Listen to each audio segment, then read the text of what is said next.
फिर हम देख रहे हैं कि मुल्क में खुदकुश हमलों और धमाकों का सिलसिला निकल चला है। ये भी हुकूमत से भी हम ये चाहेंगे कि इन कार्रवाइयों का रास्ता रोकने के लिए मुअस्सर इक़दामात करें। ये भारत की जो खुफिया एजेंसियां हैं वो दूसरे मुल्कों में किस तरह से ऑपरेट करती हैं कि हमारे बहुत बड़ी तादाद में लोग शहीद किए गए, कितना ही मजम्मत की जाए कम है। हम इसकी मजम्मत भी करते हैं। तो लश्कर के चीफ हाफिज सईद का बेटा जिसका नाम था कमालुद्दीन सईद, खबर ये आ रही है कि उसकी हत्या कर दी गई है। जो अबडक्टर्स उसे उठा के लेके गए थे उन्होंने उसकी हत्या कर दी। हम अफगानिस्तान को जो माजी में अपने फ्रेंडली नेबर चाहते थे वो आज हमारी पॉलिसी रिवर्स होती नजर आ रही है।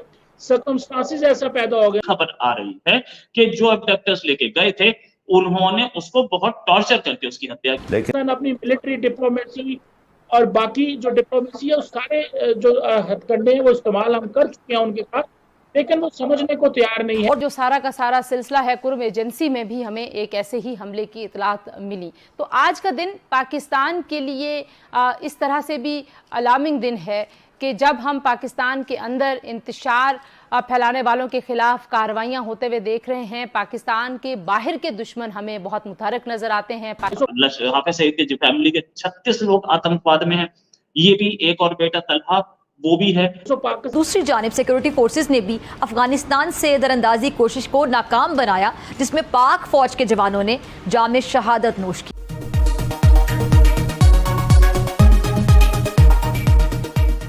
जय हिंद, वंदे मातरम।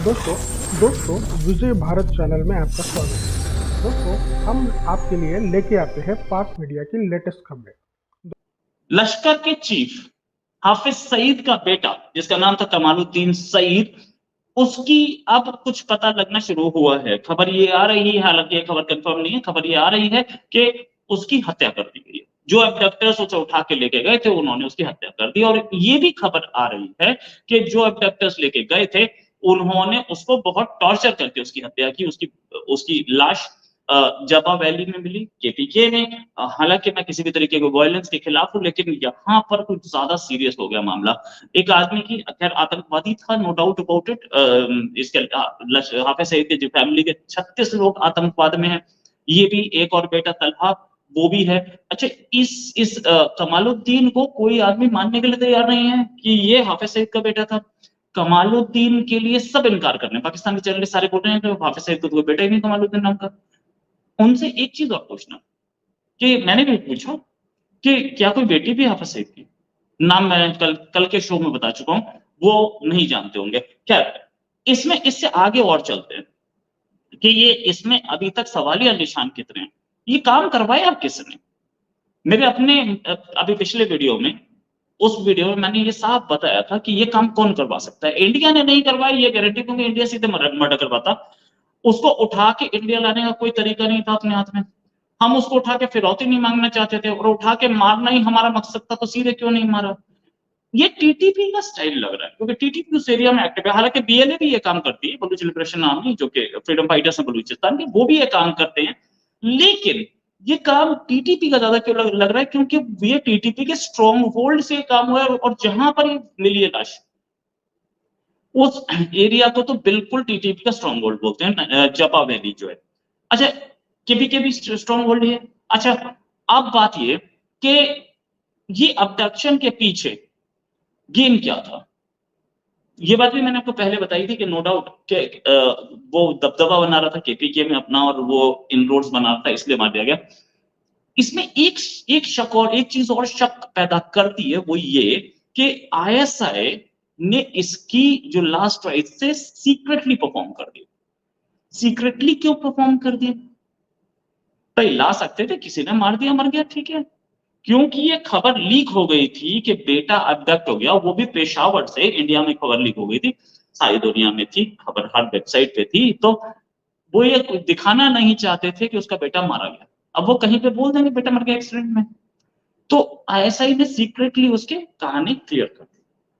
और उसके कुछ रिश्तेदार ले गए थे। ये हाफिज तो जेल में, हाफिज का दूसरा भाई तलहा लापता, हो सकता तलहा को लेके गए हो।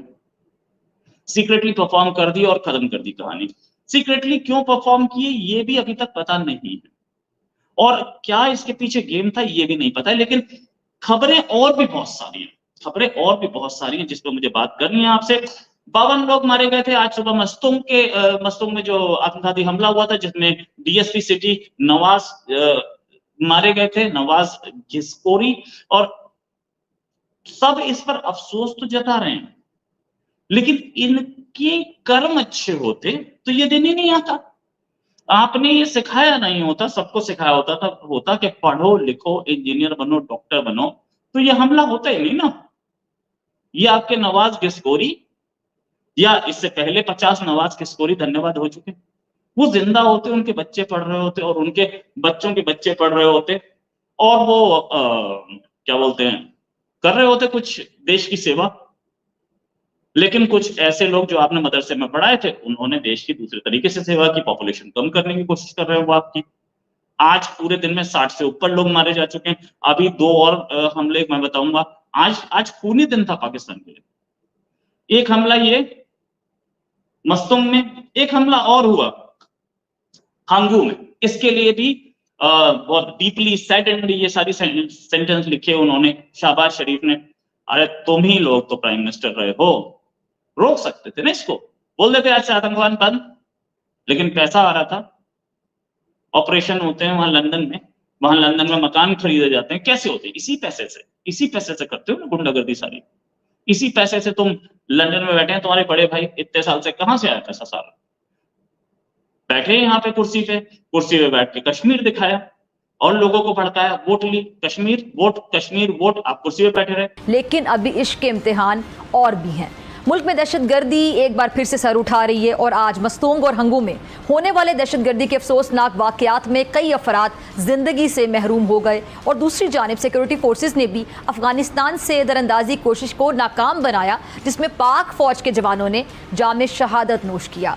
सियासी मंजरनामे की अगर मैं बात करूं तो मुस्लिम लीग नून की जानिब से 21 अक्टूबर को नवाज शरीफ की वतन आमद पर उनके इस्तकबाल के लिए कारकुनान को मुतहर्रिक किया जा रहा है और दूसरी जानिब निगरां वजीर आजम अनवारुल्लाह काकड़ साहब का गैर मुल्की नशरियाती इदारे को इंटरव्यू में कहना है कि नवाज शरीफ की वतन वापसी पर उनकी गिरफ्तारी के हवाले से वजारत कानून से राय तलब की है और कानून के मुताबिक जो मामलात हैं वो आगे बढ़ाए